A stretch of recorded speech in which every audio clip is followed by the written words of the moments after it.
Speaking of local boys, here, Dennis Jacoby with the Black Stallion out of Granton, Wisconsin. Right here, been a big supporter of the Loyal Pole.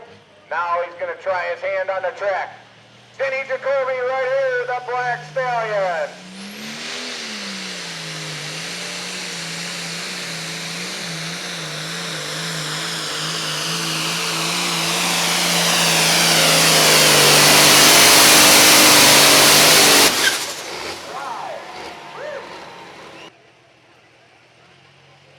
Out of Eau Claire, Wisconsin, here comes the Gold Digger.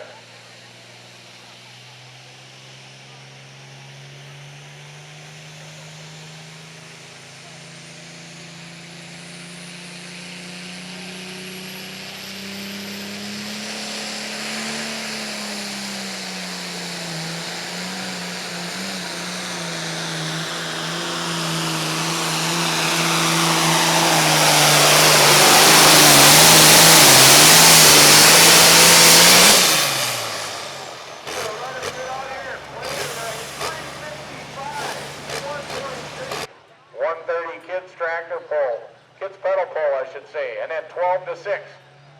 The corner that comes out. Get ready. Here we go. Bud Newman, what's new?